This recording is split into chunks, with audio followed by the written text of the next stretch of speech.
The fall of Keir Starmer has begun, and Britain has been thrown into a storm unlike anything in its modern history.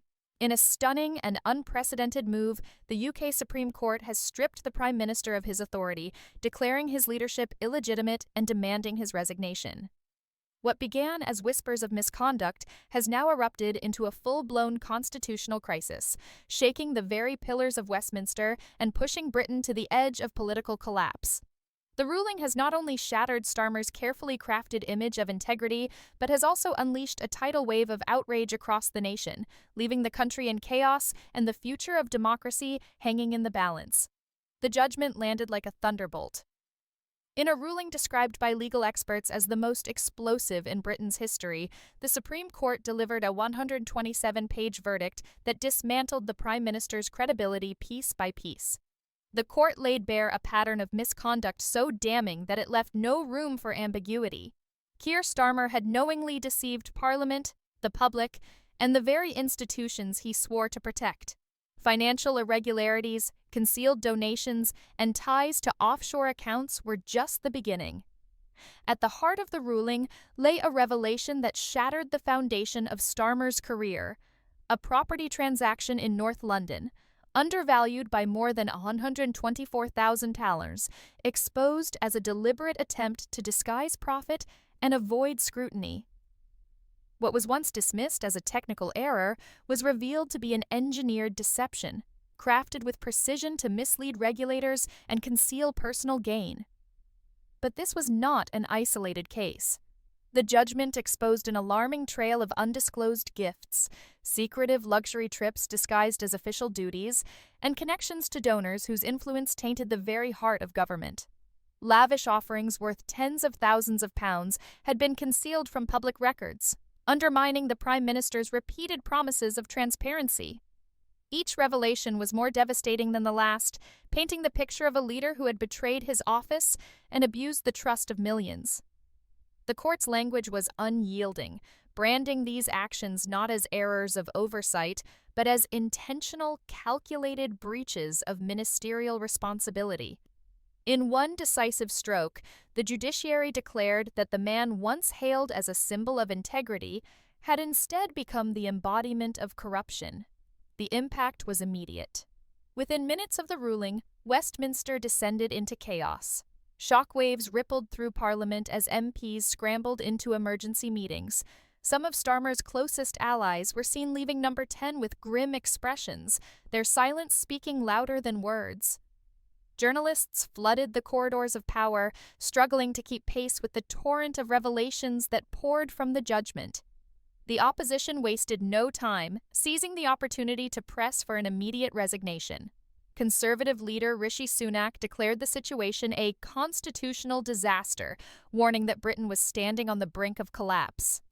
Nigel Farage, never one to temper his words, branded Starmer morally bankrupt and called for a snap general election, his fiery rhetoric echoing across news channels and social media platforms. Beyond Westminster, the public's reaction was nothing short of explosive. Crowds gathered outside Parliament within hours of the announcement, their chants of "Resign now" thundering across the capital. Protesters waved placards demanding justice, their fury fueled by years of broken promises and political scandals. Social media erupted into a battlefield of outrage, with hashtags like #StarmerResign and #UK political crisis shooting to the top of global trending lists. For millions of citizens, this was no longer about party politics. It was about accountability, about reclaiming a system they believed had been corrupted beyond recognition. The ruling was hailed not only as the downfall of a prime minister, but as a chance to restore faith in democracy itself. Inside Number 10, however, silence prevailed. Sources close to the Prime Minister described a man in denial, pacing his office, convinced he could outlast the storm. No official statement was issued, no leadership shown. The silence was deafening, and with every passing hour, the outrage deepened. Even loyal Labour supporters began to fracture, whispering of cabinet resignations and letters of no confidence. One insider, speaking on condition of anonymity, admitted, "This is untenable. If he stays, he takes the party down with him. Panic spread like wildfire through Labour ranks, with MPs torn between loyalty to their leader and the survival of their own political futures. The international response only intensified the crisis. Global headlines described the ruling as a constitutional earthquake. The New York Times declared that Britain had entered uncharted waters, while France's President Macron bluntly demanded that the UK prove it was still a democracy of law and not of secrecy. Markets trembled as investors pulled back, fearing instability at the very heart of Europe's financial system. Britain, once a beacon of democratic stability, now appeared before the world as a nation consumed by scandal, uncertainty, and political chaos. For Keir Starmer, the fall was swift and merciless. The man who had risen to power on promises of integrity and reform was now condemned by the very institutions he had vowed to protect. The Supreme Court's judgment was not just a ruling, it was a death sentence for his premiership, a declaration that his leadership could no longer stand. The question that now loomed over Britain was not whether Starmer would resign, but how long he could cling to power before being forced out by the combined weight of law, politics, and public fury. The storm was only beginning as the ink dried on the Supreme Court's ruling. Britain was hurled into a crisis that seemed to grow darker by the hour. Inside Parliament, tension was suffocating. Ministers who had once praised Keir Starmer's steady hand now avoided cameras, their silence betraying fear and dissent. Rumours swirled through Westminster's corridors like smoke, whispers of resignation letters being drafted and backbench rebellions gaining momentum. For Labour, the judgment was more than just a scandal. It was an existential threat. The party that had swept into power, promising moral clarity and renewal, now teetered on the brink of implosion. MPs, terrified of being dragged into their leader's downfall, began holding secret meetings late into the night, debating whether to move against Starmer before the entire party was consumed by the firestorm. The Supreme Court's words still echoed across every newsroom and living room in the nation. The Prime Minister had knowingly and repeatedly failed in his duty of transparency, the judgment declared, undermining the very principles of parliamentary democracy. Those words were more than legal condemnation. They were a hammer blow to Starmer's legacy. A man once respected as a barrister and champion of justice now stood accused of betraying the very system he had sworn to uphold. The irony was cruel and inescapable. The prosecutor had become the condemned. Every headline, every broadcast replayed this bitter twist, burning it into the public consciousness. Across Britain, fury surged like a rising tide. In London, tens of thousands crowded the streets outside Westminster, their chants shaking the very foundations of government. "Resign now! Resign now!" they roared, their voices echoing across the Thames. In Manchester, effigies of Starmer were set ablaze in symbolic trials of betrayal, while in Glasgow, protesters staged mock court hearings, reading aloud the judgment that had ended his premiership.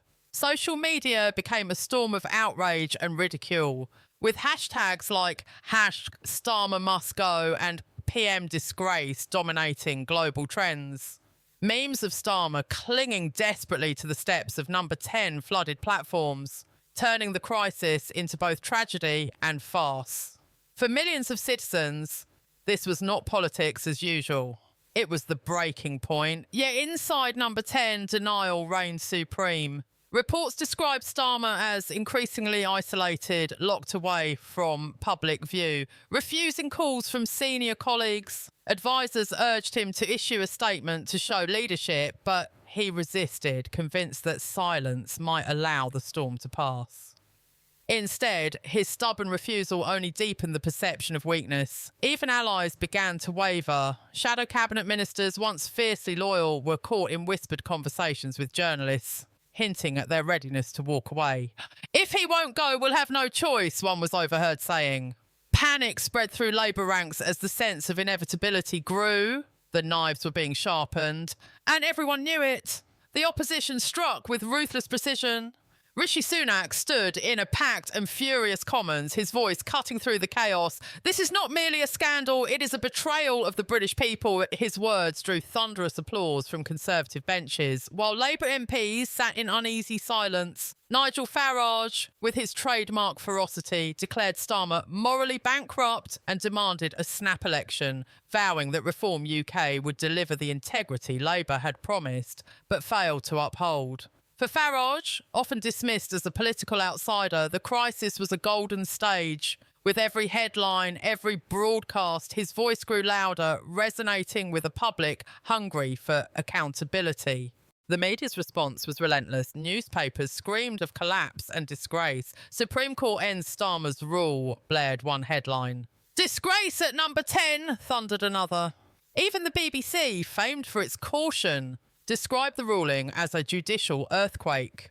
Television anchors spoke in tones reserved for national tragedies, while commentators openly questioned whether Britain's democracy could survive the blow. Piers Morgan, never one to soften his words, declared on live television, "Keir Starmer is finished. His silence is not strength, it is cowardice." The frenzy of coverage created an atmosphere of inevitability. The Prime Minister's days in office were numbered. Internationally, the reaction was swift and severe. In Washington, the White House urged Britain to uphold democratic norms and resolve the crisis quickly. In Brussels, EU officials expressed alarm, warning that trade negotiations might stall until Britain restored stability. President Macron, speaking with bluntness, declared, "The United Kingdom must prove it is governed by law, not by secrecy." Investors were spooked, markets trembled, and the pound dipped sharply as confidence in Britain's leadership evaporated. What had once been a domestic scandal had transformed into a global crisis, with Britain's reputation for stability unravelling before the world's eyes. Amid this chaos, one truth became undeniable. Keir Starmer's credibility was gone. The court had spoken. Parliament was restless, the public was furious, and yet he remained cloaked in silence, clinging to power as though denial alone could undo the inevitable. Every hour that passed without his resignation deepened the wound, weakening Labour, destabilising Parliament and dividing the nation. The question was no longer whether he could survive, but how long Britain could endure his refusal to step aside. As dawn broke the next day, Britain awoke to a nation on edge. The air was heavy with uncertainty, and every headline screamed of collapse. Outside Westminster, crowds had swelled overnight, turning protest into a movement that could no longer be ignored. The chants were relentless, echoing through the capital like a drumbeat of rebellion. "Starmer out! Starmer out!" For many, this was no longer about one man's downfall. It was about reclaiming a democracy that millions felt had been stolen from them by corruption, deception, and broken promises. The anger was not quiet or restrained. It was raw, visceral, and growing louder by the hour. Inside Parliament, the atmosphere was suffocating. Ministers avoided one another's eyes, whispers of rebellion hanging in the air. Once loyal allies now plotted in shadows, their loyalty dissolving under the crushing weight of public fury. Backbench Labour MPs gathered in private rooms, drafting letters of no confidence and quietly reaching out to colleagues across the aisle. The whispers of discontent became louder, sharper, more organised. One insider described the mood bluntly: "This is a political bloodbath. If he doesn't resign, he'll be pushed." The Supreme Court's judgment was still reverberating like an earthquake through every corner of Britain. Its words were unrelenting. The Prime Minister knowingly violated ministerial obligations, undermining the principles of democratic accountability. It was not just a legal ruling, it was a dismantling of Keir Starmer's legacy. For years, he had built his reputation as a man of law and order, a former prosecutor who promised to bring honesty back into politics. Yet now that image lay in ruins, obliterated by the very justice system he once served.